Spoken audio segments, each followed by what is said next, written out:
So I'm actually going to put Laurie on the spot for somebody, again, who knows absolutely nothing about agriculture.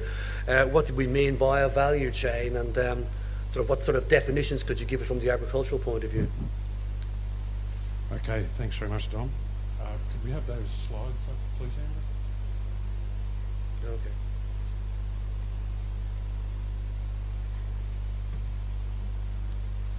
We need our technology.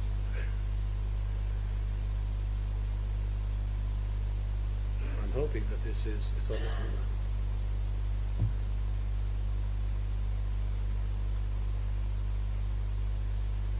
I think we have that minute off. Nothing here.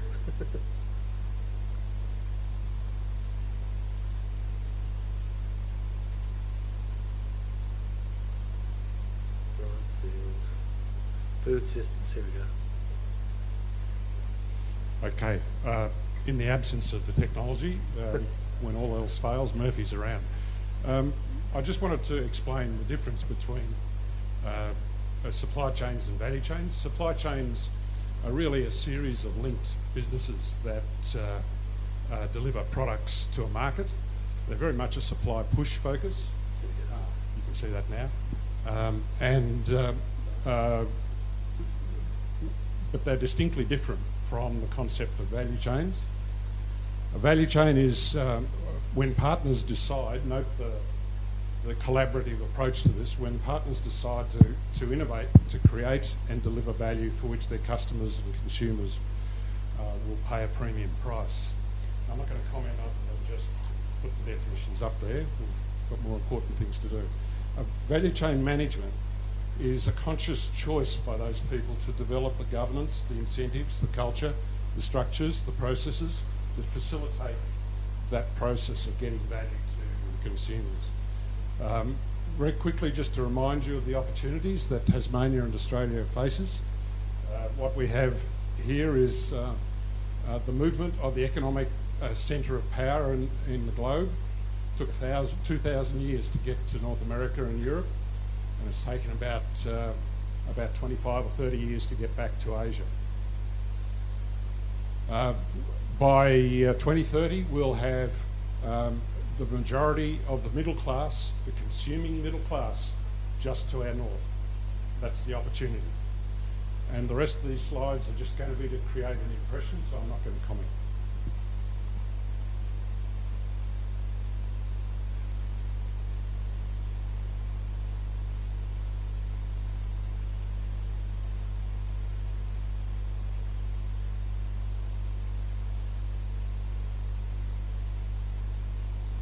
That's the opportunity. Thank you, Laurie. Roger, why is it important for Tasmania? Well, giving some thought to that, the Minister just talked about, getting us 10 billion by 2050.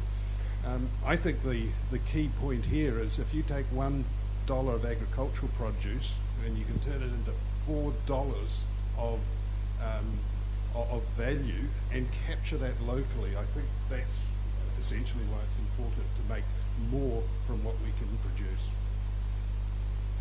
It's an interesting one. Again, this is me being naive, but I constantly hear on the radio and television news the farming community saying that their margin is so small. So how can we in Tasmania, TIA, the partnership with the government, increase that 300% increase in the value of our produce? By being very smart, actually, and that's not just a trite response. Australia as a continent has always had the dig up, sell it, and take your profit. But the real value in the value chain is in the value that you add to the basic commodities. We can see it in the ore industry. We sell our ore overseas. We've seen it in the food industry where we've sold molasses into Japan many years ago for $40 a tonne and buy back lysine as a fermentation product, which is put into every loaf of bread that we eat in Australia as an essential amino acid, and we pay $40 a kilo. So if we were able to yield the $40 a kilo here, I think that would increase profitability and also local wealth. Yes, my comment would be that from the slides that you've seen there, the opportunity is huge. There's no doubt. 3 billion people to our north, but they're by no means gagging for our products. We're going to have to compete, and as Margaret says, we're going to have to add value to justify the price, because our products are expensive in Asia. And as you can see, they have very good fresh products in fruit and vegetables, at least. So, that being said, value adding, people talk about, and last year somebody picked me up on the fact that I was pushing innovation and niche production.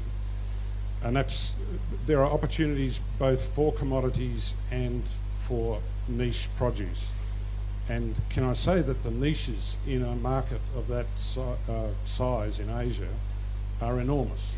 It could absorb total Tasmanian production. Don't ever think that we're going to be the food bowl of Asia. We're not even going to be a drop in the ocean for the food of Asia. So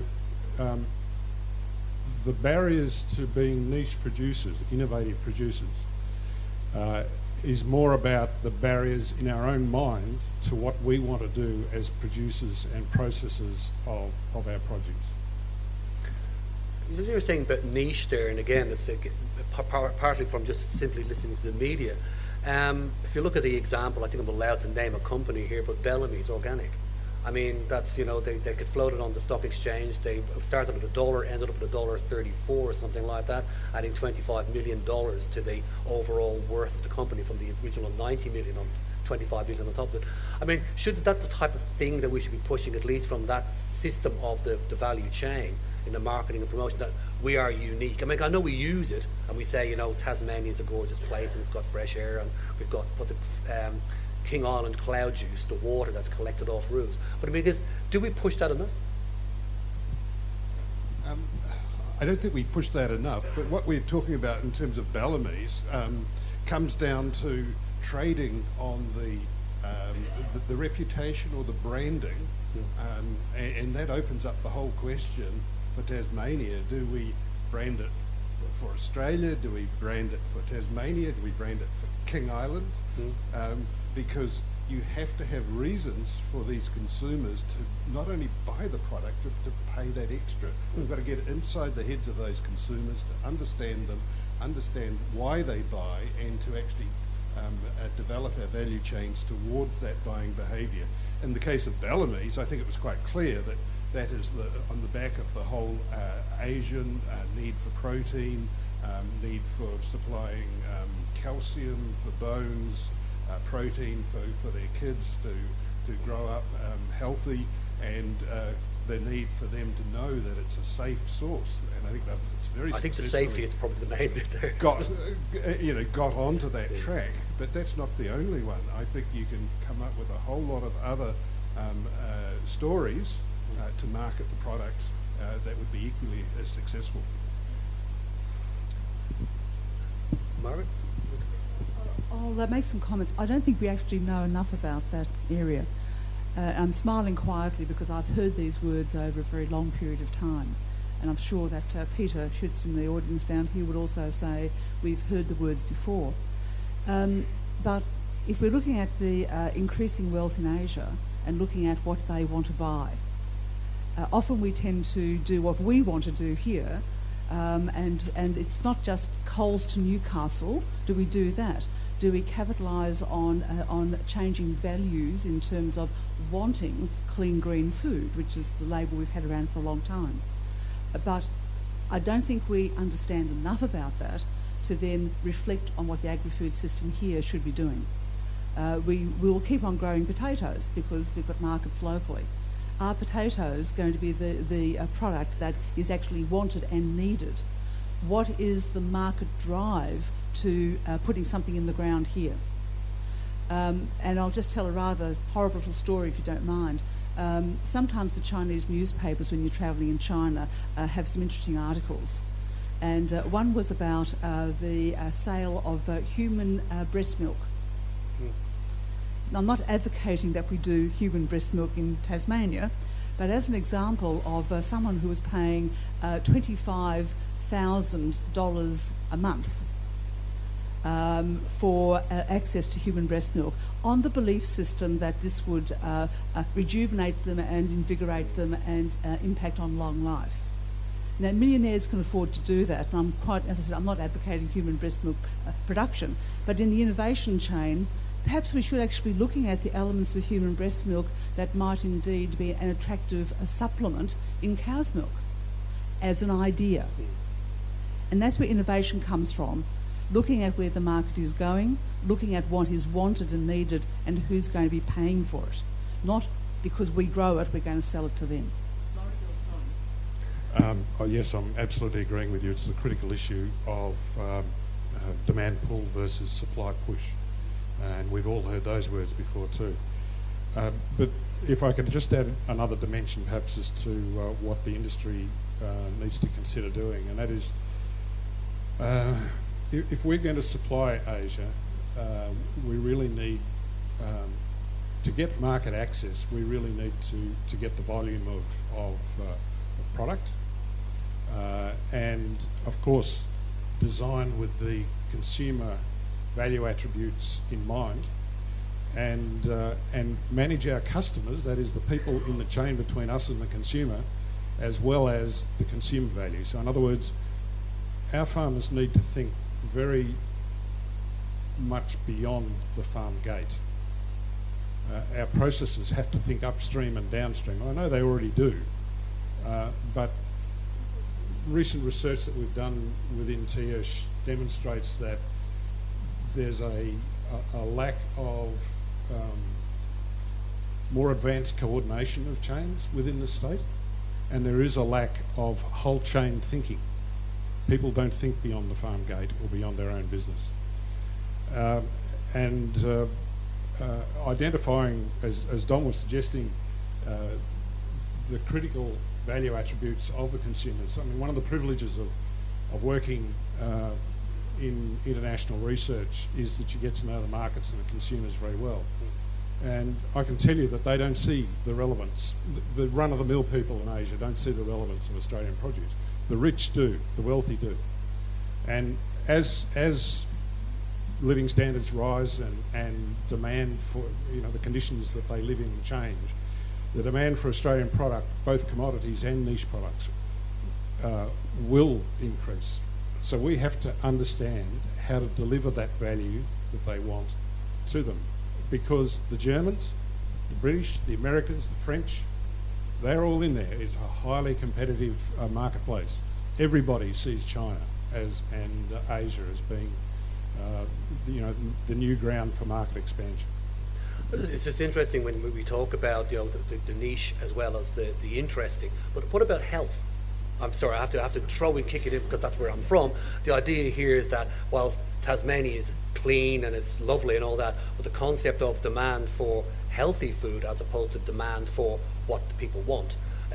I think just a couple of examples. You were passing a comment about selling human breast milk. I was in this restaurant in Sydney a year or two ago, and they were selling cocktail oysters, which basically meant they were selling undersized oysters. And then the other one was they brought out these tiny little potatoes. They were cocktail potatoes. And I just thought, but they were charging 3 or 4 times the price that they would for the normal thing. Now that to me is marketing and value chain adding. But it was just an interesting one. Sorry, Roger. Well, health is just one of the attributes that consumers can value, and normally a product will be constructed around several of these. You have to have the quality, you have to have, like the potatoes might be around the novelty factor, but health is one of the big drivers. Health, convenience, quality form a central one, but if we're talking about niche, then you can go into the credence values about organic production, you can go into the luxury, the gift market. The example that I saw again quite recently was apples, $100 apples into the gift market, $100 each. They are well done apples. They are very well presented and put down the right value chain that appreciates it and correctly marketed. But that's the return. I saw another great example the other week where they are doing pears, and the pears are enclosed in a mould so they come out Buddha-shaped. Very convincing and a very high value. Oh, right. Well, that's like Valentine's Day strawberries that they do the mould in the shape of. Yes. So there is a lot of thinking that can be taken, but health fundamentally will underpin many of these. And the health, how do you access that health?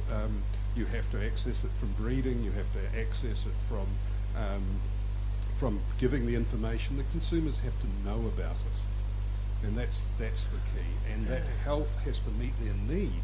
So if we're trying to do health that doesn't meet their need, it might be of interest to them. But if you really want that added value, it's got to target a high need, which is why the dairy has been very successful. Not only did they target a need, I think they actually created the need by going out there and doing bone scans. This is, Fonterra with my New Zealand background, doing bone scans to show the consumers that they actually needed more calcium. They were doing in-store bone scans, and I have the solution for you, buy this product. So you can actually manipulate that need. Create the need. It's not just about producing a product. It's about managing that whole value chain. Do we use and I'm going to sound as if I know what I'm talking about here, but what I call the virtual value chain? I mean, how well does Tasmania use its very, very good IT industry, which we have an excellent IT industry, to help actually promote all of this food and niche food around the world, as opposed to just, and I looked at a few websites last night for some local companies. Again, Bellamy's fantastic, and a couple of others. They were absolutely outstanding. And to me, as soon as you click on something Healthy Tasmania, if it pops up 2 or 3 of our main companies or whatever, that should be what it is. Perhaps it sounds a great concept, Dom, and I hope the Minister gets to hear about that idea, because it's an excellent one.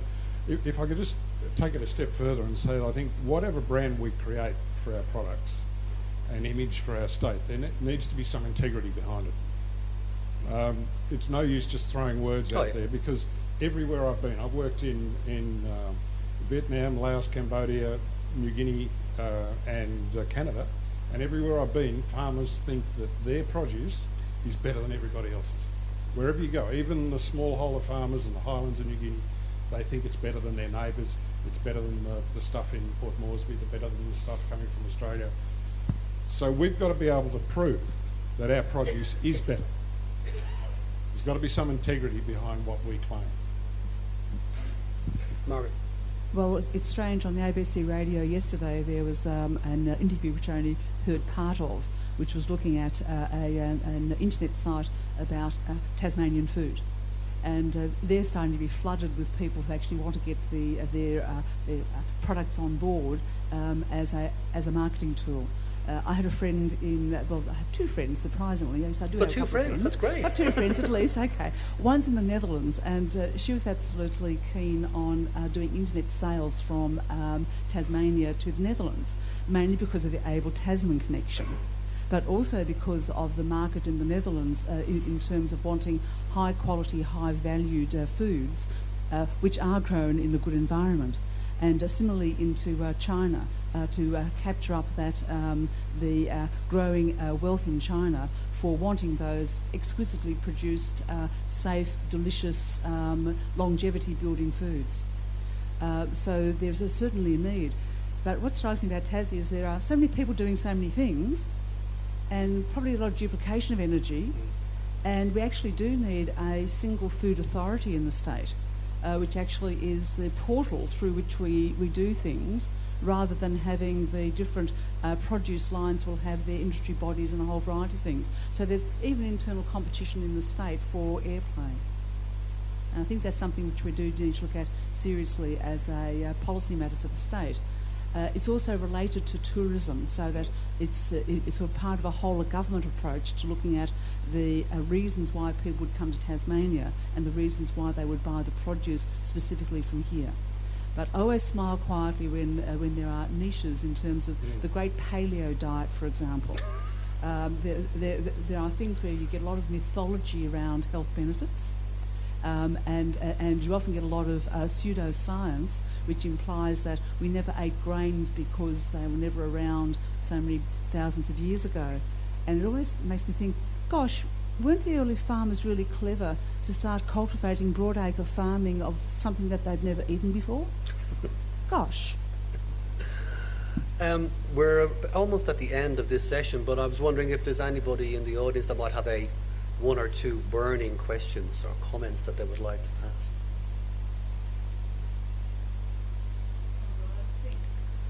Come on. Thank you. Shout loudly. Oh no, here we go. I'm a farmer. Oh, thanks. Yeah, Mike Badcock. I'm a farmer from Northwest Coast Tassie.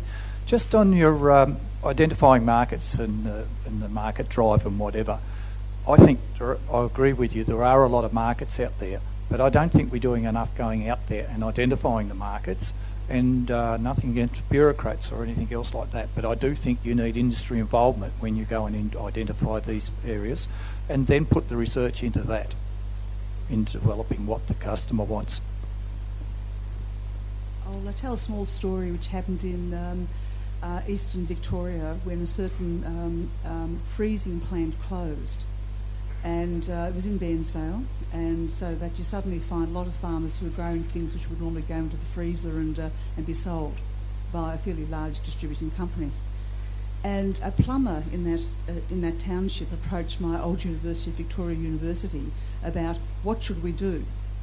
And they put in 5 master's students projects, which went from what is the market pull, what should we be growing, to how do we grow it and what's the agronomy.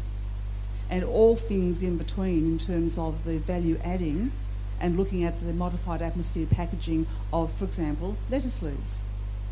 And that actually transformed what was grown and why it was grown, but also transformed the availability of the produce on Australian supermarket shelves. Those huge diversity of greens that we now have around for different purposes. So you can do it in a very coordinated and deliberate fashion. And by the way, the guy who runs the Red Bridge Cafe was a former student in that research centre which I was running at the time. Okay, he did the modified atmosphere packaging of the lettuce leaves.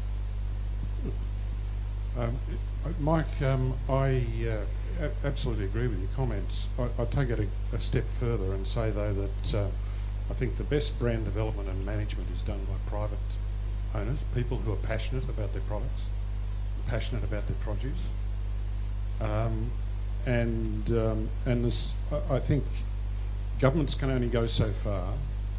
And if you're going to talk about market research, very specific market research for particular products, and then the development and management of brands, that takes resources. And there's only one way to get those resources in the private sector, that is have scale. If farmers are going to get scale, they need to work together.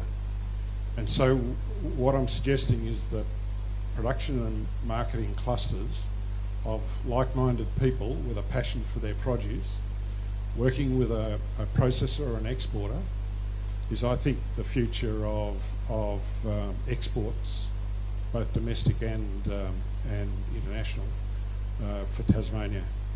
Government can assist, but it really does take people working together to develop those. And it's the only way you'll get market access to Asia. You can't have, as Paul Roberts Thompson used to say, you can't have one container of tulips a year.